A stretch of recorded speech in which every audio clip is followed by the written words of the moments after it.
दोस्तों नमस्कार, मैं एसकेपी ट्रिपल एस पॉइंट में आपका स्वागत करता हूं। आज मैं आपके लिए लेकर आया हूं यूपी टेट स्पेशल, जिसमें आप एक नज़र बस उन फैक्ट्स और उन प्रॉपर्टीज के बारे में जानेंगे जो आपके लिए गणित के पेपर के लिए, गणित के प्रश्नों के लिए बहुत ही हेल्पफुल होगा। और वर्ग और घनमूल पर क्वेश्चन आ रहे हैं, उन क्वेश्चन के लिए भी ये बहुत ही इंपॉर्टेंट होने वाला है। कुल इसमें मैंने 16 प्रॉपर्टीज लिए हैं, 16 विशेषताएं ली हैं और उन 16 विशेषताएं आपके लिए बहुत महत्वपूर्ण है, तो इसे शुरू से अंत तक जरूर देखिए। इसमें देखिए, पहली विशेषता है कि सम संख्या का कोई भी घात सम संख्या ही देता है। जैसे मान लीजिए कोई भी सम संख्या है, ये 6 है, तो 6 की कोई भी घात करेंगे, अगर मान लीजिए 2 करते हैं तो ये 36 आ गया, 36 सम संख्या है। इसी तरह से 4 एक सम संख्या है, इसका घात आपने घात क्यूब कर दिया तो ये 64 आया, 64 भी सम संख्या है। तो कोई भी सम संख्या रहेगी, अगर उसका पावर कोई भी नंबर हो, n कोई भी नंबर हो, आपको हरदम इवन नंबर ही मिलेगा, यानी सम संख्या ही मिलेगी, चाहे n की वैल्यू कुछ भी हो। यानी n बराबर 1 2 3 ये लिया जाएगा, ये पूर्ण नंबर लिए जाएंगे। इसी तरह से अगर कोई 8 नंबर है यानी 3 है, तो 3 का कोई भी पावर करेंगे आपको 8 नंबर ही मिलेगा। 3 का पावर देखिए क्यूब कर दिए तो 27 मिल गया। इसी तरह से 8 अगर कोई नंबर है यानी विषम संख्या है, इसका पावर कोई भी करेंगे n, और n की वैल्यू 1 1 2 3 कोई भी ले सकते हैं, तो आपको 8 नंबर ही मिलेगा। 2 या 2 से अधिक विषम संख्याओं का गुणनफल विषम होता है। देखिए यहाँ पर 2 गुणे 5 गुणे 7 अगर आप करते हैं तो ये 5 तिहाई 15, 15 7 75 से 105, तो ये आपको एक विषम संख्या ही मिलेगी। और 2 या 2 से अधिक सम संख्याओं का गुणनफल भी आपको सम संख्या ही देगा। जैसे 2 गुणे 4 गुणे 6, तो ये देखिए 48 आ गया। तो ये बहुत इंपॉर्टेंट प्रॉपर्टीज है नंबर्स की। चौथी प्रॉपर्टी यह है कि 1 और 9 मात्र दो ऐसी संख्याएं हैं जिनके वर्गों के अंकों का योग क्रमशः 1 और 9 के बराबर होता है। जैसे ये 1 है तो इसका ये अंडर रूट करेंगे तब भी 1 होगा, तो 1 को 1 ही रहेगा, या 1 का वर्ग करेंगे तब भी 1 आएगा, तो 1 का योग 1 ही रहेगा। इसी तरह से 9 का वर्ग करेंगे तो 81 आएगा, और 81 को यानी 8 धन 1 जोड़ेंगे तो ये 9 आएगा। तो ये एक प्रॉपर्टी ये 1 और 9 के साथ ही केवल है और किसी संख्या के साथ नहीं है। इसके बाद पांचवी प्रॉपर्टी देखिए, दो क्रमागत प्राकृतिक संख्याओं के वर्गों का अंतर उन संख्याओं के योग के बराबर होता है। जैसे मान लीजिए कि 7 का वर्ग माइनस 6 का वर्ग ये 13 के बराबर होगा, 7 जन 6 13 के बराबर होगा। देखिए 7 का वर्ग 49 होता है और 6 का वर्ग 36 होता है, तो 49 में से 36 घटाएंगे, 9 में से 6 गया 3 और 4 में से 3 गया 1, तो ये घटाने की जरूरत नहीं है। ये यहाँ पर तो आपको लगेगा कि बहुत आसान है, लेकिन ये 124 का वर्ग माइनस 123 के वर्ग की जब बात आएगी तब यहाँ आपको समझ में आएगा कि बड़ा अच्छा है कि 4 और 3 7 और 2 2 4 और 1 1 2, 247 इसका आंसर आप लिख सकते हैं। तो ये और भी कई तरीके से पूछा जा सकता है। मान लीजिए दे दिया कि दो क्रमागत संख्याओं के वर्गों का अंतर 247 है, तो वो संख्याएं क्या क्या हैं, तो इसको भी आप आराम से निकाल सकते हैं। कैसे निकाल सकते हैं, देखिए ये जो 247 आया है, इसका आधा कर देंगे, यानी 247 बटा 2 और 247 बटा 2, इसको 2 बराबर भाग में बांट देंगे। अब इसमें इनके बीच में 1 का अंतर है, यानी यहाँ पर जो संख्या ली गई है 124 और 123, इनके बीच में 1 का डिफरेंस है। तो जब 1 का डिफरेंस है तो 1 का आधा करके इसमें जोड़ देंगे 1 बटा 2 और इसमें माइनस कर देंगे 1 बटा 2। तो देखिए 247 और 1 जोड़ेंगे तो 248 हो गया। 248 बटा 2 क्या मिल जाएगा, 2 एकम 2, 2 दूनी 4, 2 चौकी 8, 124 मिल गया, और यहाँ से आपको मिल जाएगा 123। तो 124 और 123 इस तरह से आप अंक प्राप्त कर लिए। तो ऐसे क्वेश्चन आपसे पूछे जा सकते हैं। छठवां है कि किसी भी पूर्ण वर्ग संख्या की इकाई का अंक 0 1 4 5 6 या 9 में से कोई भी एक अंक हो सकता है। इसका मतलब ये हुआ कि जैसे मान लीजिए कि 12 है तो 12 का वर्ग करेंगे तो 144 आया, तो इसका इकाई का अंक 4 आया। इसी तरह से 13 है, 13 का वर्ग करेंगे तो 169, इसका इकाई का अंक 9 आया। लेकिन ये पूर्ण वर्ग संख्याओं के लिए सत्य है, इसका उल्टा सत्य नहीं है कि अगर किसी संख्या के इकाई का अंक 9 है तो वो संख्या पूर्ण वर्ग ही होगी। जैसे 19 है या 29 है या 39 है, तो ये इनका भले इकाई का अंक 9 है लेकिन ये पूर्ण वर्ग संख्या नहीं है। लेकिन अगर कोई संख्या पूर्ण वर्ग है तो उसका इकाई का अंक इन्हीं में से कोई एक अंक आ सकता है, 0, 1, 4, 5, 6 या 9 में से ही कोई एक अंक आएगा। कुछ प्रॉपर्टी नंबर 7वां देखिए कि पूर्ण वर्ग संख्या के अंकों का योग 1, 4, 7 और 9 हो सकता है। जैसे मान लीजिए कि 11 का वर्ग 121 है, तो इनको आप जोड़ेंगे 1 धन 2 धन 1, तो 2 1 3 1 4, ये 4 आ गया। जैसे 16 का वर्ग है तो 16 का वर्ग देखिए 256 होता है, इनको जोड़ेंगे 2 धन 5 धन 6, तो 6 5 11, 11 2 13 और 1 और 3 को जोड़ेंगे तो ये आ जाएगा 4। तो कोई भी संख्या होगी अगर वो पूर्ण वर्ग है, परफेक्ट स्क्वायर है, तो उसके अंकों का योग या तो 1 होगा या 4 होगा, 7 होगा या 9 होगा। प्रॉपर्टी नंबर 8 में देखिए कि 2 अंकों की पूर्ण वर्ग संख्या 3 या 4 अंकों की होगी। 10 से लेकर 31 तक की संख्याओं के वर्ग में 3 अंक होंगे और 32 से लेकर के 99 तक की संख्या के वर्ग में 4 अंक होंगे। देखिए 10 का वर्ग करेंगे तो ये 100 आता है, 3 अंक, और ये 31 के वर्ग तक जाएगा, 900 जो 31 होता है ये 961 होता है, तो 961, 31 का वर्ग है 961 और ये 961 3 अंक की संख्या है। लेकिन जैसे ही आप 32 का वर्ग करेंगे 1024 आ गया, यानी 4 अंक की संख्या हो गई। और 99 का वर्ग करेंगे तो ये हो जाएगा 9801, 9801, तो ये भी 4 अंक की संख्या है। तो 2 अंक की ये सबसे बड़ी संख्या है और 2 अंक की ये संख्या 32 है, जहां से 4 अंक की संख्या स्टार्ट हो रही है वर्ग में। 10 से लेकर के और 31 तक की संख्याओं में 3 ही अंक आएंगे, जबकि 32 से 99 तक में 4 अंक आएंगे। यही बात यहाँ पर हमने मेंशन किया है। आइए अब अगली प्रॉपर्टी देखते हैं। देखिए प्रॉपर्टी नंबर 9 में है कि 3 अंकों की पूर्ण वर्ग संख्या में 5 या 6 अंकों की होगी।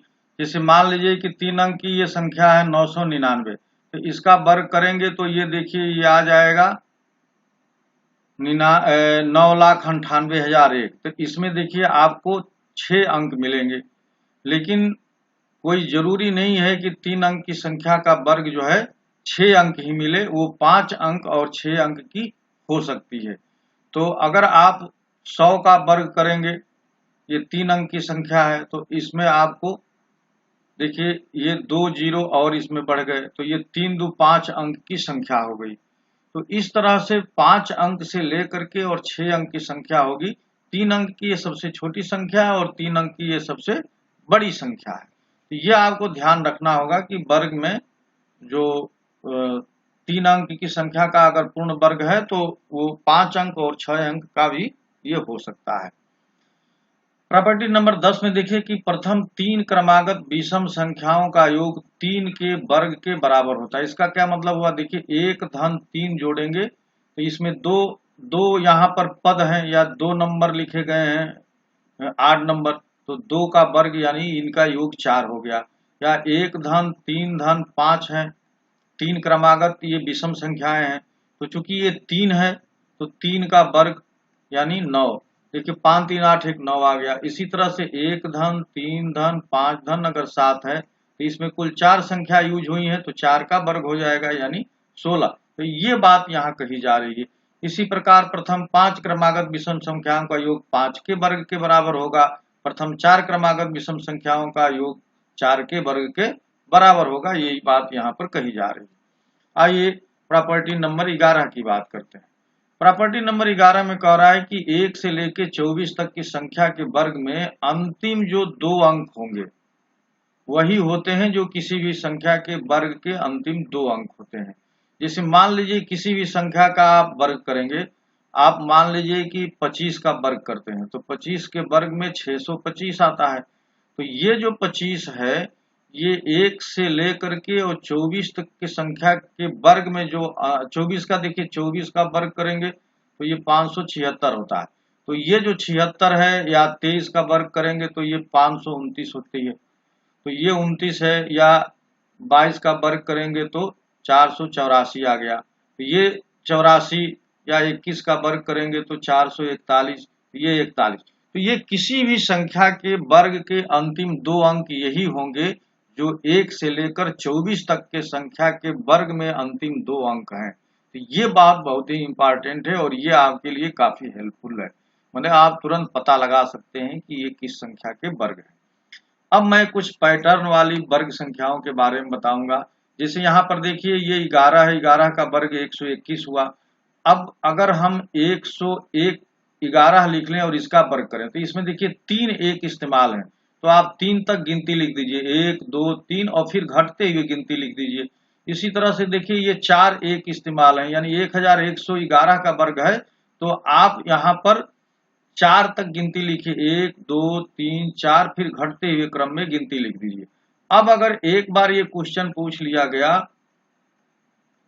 कि इसका वर्गमूल क्या होगा, तो देखिए आप इसका वर्गमूल क्या बताएंगे कि यहां तक आएंगे, यहां से ये क्रम घट रहा है, इसका मतलब कि इसमें 4 बार 1 का इस्तेमाल हो रहा है, तो इसका वर्गमूल आ जाएगा 1111। 1111 का वर्ग ही ये संख्या है। तो आपको ये संख्या इस तरह से भी पूछी जा सकती है और इसका वर्गमूल भी पूछा जा सकता है। इसी तरह से 9 के लिए ये पैटर्न है कि 9 का वर्ग करेंगे तो 81 आएगा, और 2 9 का वर्ग करेंगे, यानी इसमें 2 बार 9 इस्तेमाल है, तो यहाँ पर 2 से एक कम 9 इस्तेमाल होगा, 8 होगा, फिर 8 के बीच में एक कम 0 बना करके 1 बनाएंगे। जैसे यहाँ 3 बार 9 है तो 2 बार 9 लिख के 8 लिखेंगे और 2 बार 0 बना के 1 बनाएंगे। इसी तरह से अगर 4 बार 9 का वर्ग है तो 3 बार 9 लिखेंगे, 8 लिखेंगे और 3 बार 0 लिख के 1 लिखेंगे। तो इस तरह से हम लोग इसका वर्ग निकाल सकते हैं। चूंकि ये पैटर्न वाले वर्ग हैं तो ये परीक्षा में आने की इनकी संभावना बहुत बनी रहती है। अब देखिए कई बार ये पूछ लिया जाता है कि 0.4 का वर्गमूल क्या होगा, तो 0.4 का वर्गमूल 0.632 होता है, न कि 0.2। 0.2 वर्गमूल नहीं होता है बल्कि 0.632 होता है। इसी तरह से 0.9 का जो वर्गमूल होता है वो 0.9 के बराबर ही होता है, जैसे यहाँ पर आपको दिखाया गया है। अब एक क्वेश्चन आता है कि ये 4 बार का वर्गमूल क्या होता है। देखिए जो 4 बार है इसको लिख सकते हैं 4/9, और जब इसका वर्गमूल निकालेंगे तो ये 2/3 हो गया, और इसको अगर बार में ही लिखना है तो 2 में 3 से भाग देंगे तो 0.66 आएगा, और 0.66 को 6 बार लिख सकते हैं। 0.66 को लिख सकते हैं 6 बार। 6 बार का मतलब हुआ कि ये आपको 6 को कई बार न लिख करके 6 बार लिख दिया जाता है। इसी तरह से यहाँ पर ये आ जाएगा 0.6 बार, यहाँ 0.4 बार है तो 0.4 बार को आप लिख सकते हैं 2/3, यानी 4/9 हो जाएगा, और 4/9 को आप ये लिख सकते हैं, यहाँ पर 0.6 बार होगा। इसी तरह से देखिए प्रथम 2 क्रमागत प्राकृतिक संख्याओं का घन उन संख्याओं के योग के वर्ग के बराबर होता है। जैसे मान लीजिए कि 1 का क्यूब प्लस 2 का क्यूब, तो यहाँ पर 2 और 1 3 जोड़ेंगे तो 3 के वर्ग के बराबर है, तो 2 का क्यूब 8 होगा और 1 का क्यूब 1, तो देखिए ये 9 के बराबर आ गया।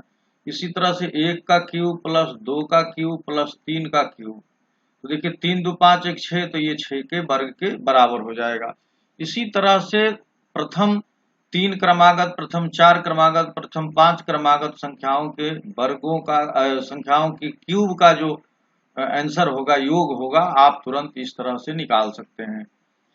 स्क्वायर मिरर, ये देखिए प्रॉपर्टी नंबर ये लास्ट है, इसमें कुछ ऐसी संख्याएं हैं जो मिरर की तरह काम करती हैं। देखिए 14 का स्क्वायर प्लस 87 का स्क्वायर ये बदल जाता है, 41 के स्क्वायर प्लस 78 के स्क्वायर के बराबर होता है।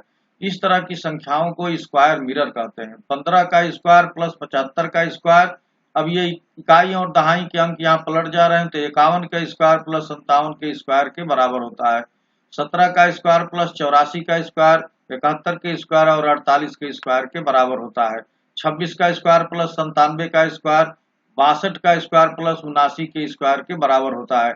इसी तरह से 27 का स्क्वायर प्लस 96 का स्क्वायर 72 के स्क्वायर प्लस 69 के स्क्वायर के बराबर होता है।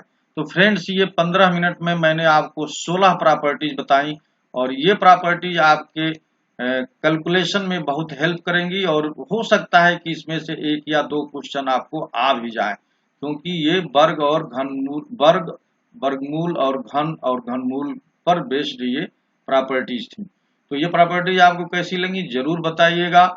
आप अपनी तैयारी में बिल्कुल पूर्ण रूप से तन मन से जुट जाइए। मैं यही शुभकामना आपको देता हूँ। आपसे विदा लेता हूँ। नमस्कार।